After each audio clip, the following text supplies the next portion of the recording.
लेकिन रायपुर रानी में सिर्फ एडहॉकिज्म से काम नहीं चलेगा। आप सब यहाँ पर व्यापारी हैं, आप सब यहाँ पर बुद्धिजीवी हैं, आप सब यहाँ पर पढ़े लिखे लोग हैं और समाज के प्रबुद्ध लोग हैं, तो समझते हैं कि क्या असलियत है, क्या ज़रूरत है, क्या करने की ज़रूरत है, व्यवस्था को परिवर्तित कैसे किया जाता है। मैं आपको बताना चाहता हूँ कि जिस तरीके से पंडित विनोद शर्मा जी ने 10 साल के अपने कार्यकाल के अंदर अम्बाला क्षेत्र के अंदर एक अमूलचूल परिवर्तन लाने का काम किया, उसको एक होलिस्टिक अप्रोच कहते हैं। यानी कि आप सिर्फ ये नहीं कहते कि हम आपकी सड़क बना देंगे, आपकी लाइट लगा देंगे, हम आपके लिए ये कर देंगे। अगर आपको एक शहर को उठाना है, एक क्षेत्र को उठाना है, तो आपके पास एक विजन होना चाहिए। एक विजन के तहत आपको काम करना पड़ेगा कि आप कैसे एक क्षेत्र का विकास करेंगे, क्या आप एक क्षेत्र के अंदर एक इंडस्ट्री लाएंगे तो उसका क्या इम्पैक्ट होगा, क्या फ़ायदा होगा, कैसे होगा, किस तरीके से आप उसके अंदर बदलाव लेके आ सकते हैं। तो सिर्फ बैकवर्ड एरिया को डिक्लेयर करना काफ़ी नहीं है, उसके अंदर आपको व्यवस्थाएं बनानी पड़ेंगी। मैंने पिछले 2 साल में, मैं राज्यसभा का सांसद हूँ, मैंने जो संसदीय क्षेत्र गोद लिया है वो अम्बाला लोकसभा संसदीय क्षेत्र है। उसके अंदर 9 हल्के आते हैं और कालका भी उसमें से एक हल्का है। जब भी मेरा विभिन्न कार्यक्रमों में आना जाना हुआ, लोगों से सरोकार हुआ कालका क्षेत्र के, चाहे वो 15 अगस्त का कार्यक्रम हो, कुछ मेडिकल कैंप्स के तहत हुआ हो, या फिर कुछ लोग मेरे से मिलने आए, जैसे HMT की यूनियन मुझसे मिलने आए, तो मैंने जब भी जो भी विषय कालका का मेरे संज्ञान में आया, मैंने उसको उचित पटल पे उठाने का काम किया। चाहे वो संसद का विषय रहा हो और भारत सरकार से सवाल करना हो, चाहे वो केंद्र सरकार से बात करने की बात हो और उनसे समन्वय बनाने की बात हो, जैसे HMT के विषय के ऊपर जो उसका उसका नवीनीकरण करना है फैक्ट्री का, उसके लिए HD कुमारस्वामी जी से मिला, VRS के लिए मिला। अभी मेरे मुद्दा ग्रेच्युटी का भी मेरे ध्यान में आया, मैं उसको भी उठाने का काम करूँगा बहुत जल्द। और मुझे मंत्री जी ने आश्वस्त किया कि बहुत जल्द एक DP प्लान बन रहा है HMT के नवीनीकरण के लिए। तो जो भी विषय मेरे संज्ञान में आए, मैंने उनको प्राथमिकता देने का काम किया, उनको उठाने का काम किया। जबकि ये विषय यहाँ स्थानीय MLA के होने चाहिए थे, उसकी जिम्मेदारी होनी चाहिए थी, पर क्योंकि ये मेरा हल्का भी है, क्योंकि 9 के 9 हल्कों की जिम्मेदारी और दायित्व मेरे पास है, तो मैंने उसको उठाने का काम किया। देखिए, मैं अपनी बात बहुत ही संक्षिप्त में रखूँगा, लेकिन बहुत ही सटीक तरीके से रखना चाहता हूँ कि हम किस कारण से आपके बीच में हैं। माता शक्ति रानी शर्मा जी किस सोच से, किस विचारधारा के तहत, किस वजह से, किस सेवा भावना से आपके बीच में आई हैं। भगवान की कृपा है, किसी चीज़ की कमी नहीं है, सशक्त बनाया है, सक्षम बनाया है, पर सिर्फ चाहिए तो आपका प्यार और आशीर्वाद। मैं आज इस मंच से आपसे अगले 15 दिन आपके मांगना चाहता हूँ। आप अपने 15 दिन, देखिए यहाँ पर अधिकांश लोग व्यापारी हैं, तो मैं एक व्यापार की लैंग्वेज में बोलूँगा, मैं आपसे आपके 15 दिन की इन्वेस्टमेंट मांगने आया हूँ। आप 15 दिन इन्वेस्ट करिए, हम 5 साल आपकी सेवा करेंगे और जो विजन लेके आए रायपुर रानी के लिए, एक अमूलचूल परिवर्तन करके रायपुर रानी को, सिर्फ कालका के अंदर रायपुर रानी का क्या महत्व होगा वो बताने के लिए मैं आज आपके बीच में आया हूँ। कि रायपुर रानी का भी जब कार्यक्रम माननीय मुख्यमंत्री जी का तय हुआ, तो हमने कहा प्राथमिकता पे हम रायपुर रानी में ही करेंगे कार्यक्रम, क्योंकि रायपुर रानी का जो हक है, जो विशेष तौर पर जो मौलिक अधिकार है क्षेत्र का, वो उसको मिलना चाहिए। अब मैं बात करना चाहता हूं कि कौन से बिंदु हैं जिसको लेकर हमारे इस इलाके में दिक्कत है, और मैं आपसे भी सुझाव चाहूँगा कि अगर आप भी मुझे कोई सुझाव देना चाहें तो कृपया करके अपनी तरफ से सुझाव दीजिए, ताकि मैं उनको भी इंगित कर सकूँ और वो भी मैनिफेस्टो में जा सकें। देखिए, सबसे बड़ा मुद्दा जो हमारे यहाँ पर पूरे कालका हल्के के अंदर, रायपुर रानी के अंदर है, वो एक मुद्दा है रोज़गार का।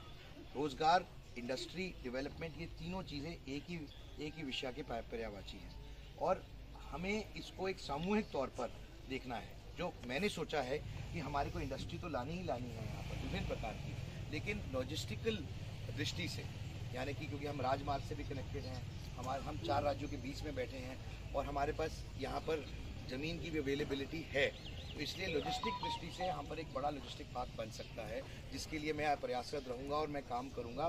क्योंकि माता जी को आप 5 तारीख को जब वोट देंगे और अपना MLA बनाएंगे, तो आपको अपनी वोट देने पर एक MLA के साथ एक MP फ्री मिलेगा, ठीक है। तो MLA और MP यहाँ पर एक और एक 2 नहीं होंगे, एक और एक मिलकर 11 होंगे, चाहे वो राज्य सरकार का काम हो, चाहे वो केंद्र सरकार का काम हो, क्योंकि कई विषय केंद्र सरकार के अधीन है, कई विषय राज्य सरकार के अधीन है। और मैं ये मानता हूँ कि जो व्यक्ति संवैधानिक पोजीशन पे बैठा है, चाहे वो MLA हो, चाहे वो MP हो, अगर वो कोई काम कराना चाहे और उसकी इच्छा शक्ति हो, नीयत साफ हो और वो वाकई ही मन से लोगों की सेवा करना चाहे, तो कोई काम असंभव नहीं है। क्योंकि यहाँ के जो स्थानीय एमएलए हैं वो बार बार बहाने बनाते हैं। 31 साल से इस क्षेत्र की राजनीति करते हैं, 2 बार विधायक बने।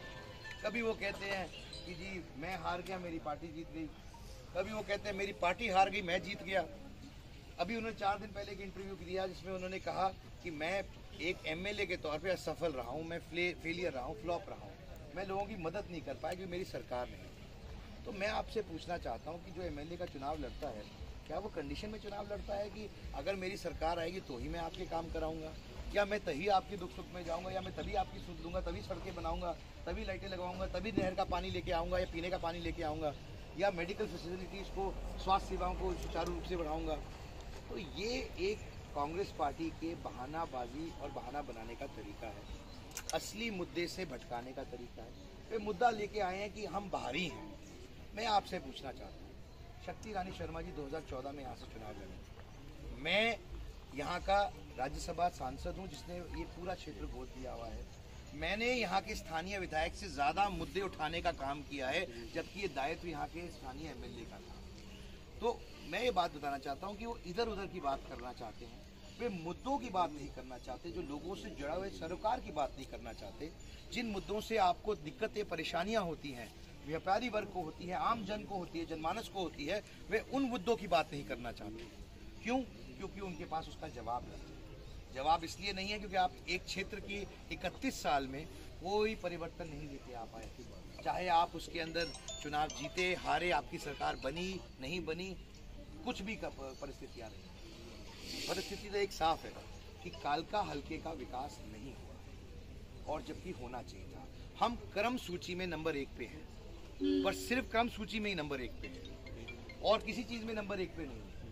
मैं आपको विश्वास दिलाना चाहता हूँ कि आपका जो विश्वास आप और शक्ति माता शक्ति रानी शर्मा जी को आने वाली 5 तारीख को देंगे, उससे अगले 5 साल के अंदर मैं विश्वास दिलाता हूं कि क्रम संख्या के अंदर हम कई जगह पर अम्बाला कालका क्षेत्र के अंदर, अम्बाला लोकसभा क्षेत्र के अंदर हम कालका क्षेत्र को 1 नंबर पे लाने का काम करेंगे। आप लोगों की आशीर्वाद से, आप लोगों के मैं बात करना चाहता हूं कि किस तरीके से कांग्रेस पार्टी ने हमेशा क्षेत्रवाद की राजनीति की है।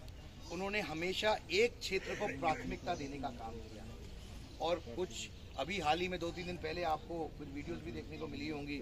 एक स्थानीय फरीदाबाद के एमएलए हैं कांग्रेस के, और हैं जिन्होंने कहना शुरू कर दिया है ऑलरेडी कि भाई हम तो अपने रिश्तेदारों को और अपने क्षेत्र के लोगों को ही नौकरियां देंगे।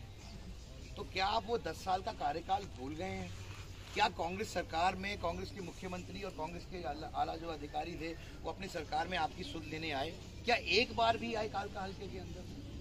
मैं आपको याद दिलाना चाहता हूँ वो 10 साल का जो कार्यकाल था कांग्रेस पार्टी का, क्योंकि उसमें तो जो जहाँ पर नौकरियों की बात आती है, सरकारी नौकरियों की, तो वहाँ पर 1 मिनट का इंटरव्यू सिस्टम होता था उस सरकार के कार्यकाल में। सिर्फ 1 मिनट का इंटरव्यू। 1 मिनट के इंटरव्यू में आपसे सिर्फ ये पूछ सकते थे कि आपका नाम क्या है, आपका पता क्या है, कहाँ के आप हैं, इतना ही पूछते थे। और इसके आधार पर नौकरियाँ लगती थी, नौकरियों का फैसला होता था कि कौन से क्षेत्र का कौन है और उसकी वहाँ पे नौकरी लगी। मैं धन्यवाद करना चाहता हूँ भारतीय जनता पार्टी का कि जिन्होंने जो ये इंटरव्यू सिस्टम की कुरीति थी इसको ख़त्म करने का काम किया, इसको निरस्त करने का काम किया, ताकि बच्चों को मेरिट पे नौकरी मिलने लगे। पहली बार हरियाणा के अंदर मेरिट के आधार पे जो डिजर्विंग कैंडिडेट थे उनको नौकरी मिलनी शुरू हुई। इस तरह की व्यवस्था हमें चाहिए। किस तरह के हमें कैंडिडेट चाहिए, किस सोच का कैंडिडेट चाहिए, वो क्या विचारधारा लेके आया है, वो किस भावना से आपके बीच में आ रहा है, क्या चाहता है करना, ये फैसला आपको करना है। क्योंकि ये जो मौका है ये 5 साल में एक बार आता है, बहुत छोटा शब्द है मौका, और बहुत कम देर के लिए आता है। और ये जब 5 साल में कुछ घंटों के लिए आता है, एक दिन के अंदर, तो उसका फैसला आपको अपने विवेक से करना है कि कौन व्यक्ति है जो आपके हल्के का विकास कर सकता है, कौन व्यक्ति है जो आपकी समस्याओं के समय आपके साथ खड़ा हो सकता है, जो कौन व्यक्ति है जो व्यापारी वर्ग की समस्याएं समझ सकता है। मैं खुद एक व्यवसाय चलाता हूँ। 2 साल पहले जब मैं सार्वजनिक जीवन में आया, उससे पहले मैं फुल टाइम एक व्यवसाय चलाता हूँ। और मैं आपको बताना चाहता हूँ कि क्या मुद्दे हैं एक व्यापारी के, एक व्यवसाय चलाने की, क्या दिक्कतें होती है, समस्याएं मैं भली भांति समझता भी हूँ और उसके लिए संवेदनशील भी हूँ। और मैं जानता हूँ कि जो लोग समझते हैं कि बहुत आसान है व्यवसाय चलाना, इतना आसान नहीं होता है। व्यवसाय से हज़ारों लोगों के परिवार जुड़े होते हैं, उससे हज़ारों लोगों की उम्मीदें जुड़ी होती हैं, उसकी व्यवस्था जुड़ी होती है, एक इकोसिस्टम होता है। तो जो लोग यहाँ बैठे हैं, यहाँ पर जो ये आप लोग एक तरीके से रायपुर रानी की रीढ़ की हड्डी हैं, तो यहाँ पे रायपुर रानी का जो अर्थव्यवस्था है उसको चलाने का काम करते हैं। तो मैं आपसे भी निवेदन करना चाहता हूँ कि सही कारणों से अपने विवेक से आप ये फैसला लीजिएगा कि आपने किसको वोट देनी है, कौन कैंडिडेट है जो आपके लिए बदलाव ला सकता है, काम कर सकता है, अच्छी सच्ची नीयत से आपके बीच में आया है और अच्छी सच्ची नीयत से ही एक सेवा भावना से आपके लिए काम करेगा। मैं बात करना चाहता हूँ सिर्फ यही नहीं, चाहे मैं बात करूँ सड़कों की, चाहे मैं बात करूँ पीने के पानी की। मेरे यहाँ से एक दो हमारे बड़े अम्बाला के भी नागरिक बैठे हैं, वरिष्ठ नागरिक बैठे हैं, बंसल जी, आप उनसे भी पूछ सकते हैं कि जब अम्बाला क्षेत्र में पंडित विनोद शर्मा जी गए थे तो अम्बाला में ड्रेनेज सिस्टम का क्या हाल, किस तरह से पूरा शहर नालियों के अंदर डूब जाता था जब बारिश आती थी, किस तरह से वहाँ पर व्यवस्था को बदलने का काम किया। 1000 करोड़ से ज़्यादा की लागत से वहाँ पे ड्रेनेज सिस्टम को बदलने का काम किया। कई 100 करोड़ की लागत से वहाँ पे नहर का पीने का पानी आया ताकि पीने के पानी की समस्या खत्म की गई। वहाँ पर जो लो लाइंग एरियाज थे वहाँ पे फ्लडिंग ना हो उसके लिए साइफन लगाए गए। हज़ारों करोड़ की परियोजनाएं आई, हज़ारों नौकरियाँ लगी। और मैं आपको ये भी बताना चाहता हूँ क्योंकि आपसे सरोकार है, आप हमारे परिवार का हिस्सा हैं, जो हमारे हल्के और क्षेत्र के लोग हैं वो हमारे परिवार का हिस्सा है। तो मैं आपको इस मंच से बोलना चाहता हूँ कि एक ही सिस्टम है परिवार का, माता शक्ति रानी शर्मा जी का, मेरा, सबका, कि आपको अगर कोई भी काम हो आप सीधे तौर पर संपर्क करिए, कोई भी निजी काम हो आप सीधे तौर पर संपर्क करिए, सीधे अपनी बात रखिए, जो भी विषय होगा सीधे तौर पर आपसे बात की जाएगी, आपकी मदद की जाएगी। आपको किसी बिचौलिए की ज़रूरत नहीं है, किसी के रास्ते आने की ज़रूरत नहीं है। लेकिन अगर कोई सामूहिक काम है, मानिए मंडी का काम है, मानिए कोई पंचायत का काम है, ज़िला परिषद का काम है, तो वहाँ पर जो भी अधिकारी व्यक्ति है वो आ सकता है, अपनी बात रख सकता है। और मैं आपको विश्वास दिलाना चाहता हूँ कि भगवान ने सक्षम बनाया है और अगर आपकी नीयत साफ़ हो तो आप किसी की भी मदद कर सकते हैं। जैसे हम अपना पर्सनल काम करते हैं, जब हमारे को कोई घर बनाना हो, कोई मकान बनाना हो, कोई व्यवस्था करनी हो, कोई एनडीसी लेनी हो, कुछ भी लेना हो, तो हम कहीं ना कहीं अपना रास्ता ढूंढ लेते हैं ना। उसी तरीके से जब आपका विषय आता है, जनता का विषय आता है, तो जो चुना हुआ नुमाइंदा होता है उसकी जिम्मेदारी होती है कि वो आपके काम कैसे कराए। सिर्फ ये कहना काफ़ी नहीं है कि भाई मैं क्या कर सकता हूँ, मेरी तो चलती नहीं, मेरी सरकार नहीं है। अगर आप चाहते हैं कि आपके पास एक ऐसा विधायक आए जो आपकी मदद कर सके, जो भी परिस्थितियाँ हों लेकिन हर तरीके से सक्षम हो, तो मैं आपसे निवेदन करना चाहता हूं कि आने वाली 5 तारीख को माता शक्ति रानी शर्मा जी को ज़्यादा से ज़्यादा वोट देकर आप जिताएं। मैं एक बहुत ज्वलंत मुद्दा जो पूरे कालका हल्के का है, रायपुर रानी का भी है, उसको भी बहुत प्राथमिकता पे लेके चलना चाहता हूं कि जो हमारी अगली पीढ़ी आज नशे की वजह से गर्द में जा रही है, ख़राब हो रही है, हमें उसका संज्ञान लेने की ज़रूरत है और उसके ऊपर काम करने की ज़रूरत है। हमने देखा है कि किस तरीके से पंजाब में, हमारे पड़ोसी राज्य में पूरी की पूरी पीढ़ी बर्बाद हो गई है नशे की वजह से। तो मैं आज इस मंच से भी आपके सामने भी ये बात बोलना चाहता हूँ और बहुत खुल के बोलना चाहता हूँ और उनको चेतावनी देना चाहता हूँ जो मीडिया के माध्यम से ये बात सुन रहे हैं कि अपना नशे धंधे का जो भी नशापत्ती का बिजनेस है इसको बंद करके 8 तारीख तक बोरिया बिस्तरा बांध के शहर छोड़ के चले जाइए, नहीं तो आपको उस तरफ पार पहुंचाने का काम हम पर्सनली करेंगे। 8 तारीख आखिरी तारीख है और मेरा संदेश लोगों को पहुंचने लग गया है और जो नशे के व्यापारी हैं उन तक ये बात पहुंचने लग गई है, इसलिए उन्होंने पलायन भी करना शुरू कर दिया है और घर की सफाई भी शुरू कर दी है। तो कालका हल्के के जो घर के अंदर लोग ऐसे हैं जो नशावस्ती करते हैं उनको संदेश मिलने लग गया है, इसलिए वो इधर उधर अपना ठिकाना ढूंढ रहे हैं। वो यहाँ से चले जाएं, उनको कोई ठिकाना नहीं मिलेगा, उनको कालका छोड़ना पड़ेगा क्योंकि कालका में हम नशा नहीं बंटने देंगे, नशे का व्यापार नहीं होने देंगे किसी भी कीमत पर।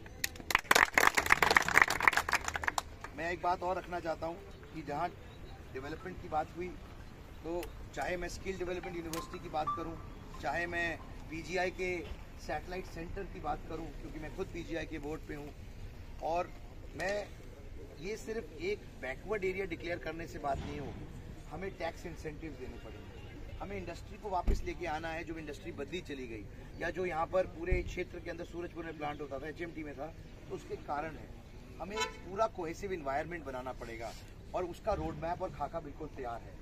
तो क्योंकि आप सब बुद्धिजीवी हैं, यहाँ पर व्यापारी हैं, मैं आपसे ये बात रखना चाहता हूँ कि आप ये सोचिएगा कि कौन व्यक्ति है जो अपना विकास करने आया है और कौन व्यक्ति है जो क्षेत्र का विकास करने आया है। तो आपकी भी जो समस्याएं हैं, जो भी विषय हैं, चाहे वो रायपुर रानी को उपमंडल का दर्जा दिलाने की बात हो, चाहे रायपुर रानी को कई जो हमारे ट्रेन स्टेशन को यहाँ रोकने की बात हो, इसकी सर्वे ऑलरेडी हो चुकी है शताब्दी की, ये सारे विषय मेरे संज्ञान में ऑलरेडी हैं।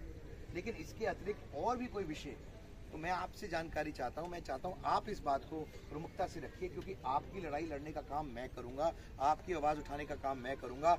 दिन हो रात हो किसी भी वक्त आप मुझे संपर्क कर सकते हैं, मैं आपके साथ हूं और माता शक्ति रानी जी और मैं मिलकर आपकी सेवा करेंगे, आपके लिए काम करेंगे और कालका को एक नए आयाम पे ले जाएंगे। बहुत बहुत धन्यवाद। जय हरियाणा, जय भारत। भाई कार्तिकेय शर्मा जिंदाबाद, भाई कार्तिकेय शर्मा जिंदाबाद, अशोक शर्मा जिंदाबाद। मैं एक और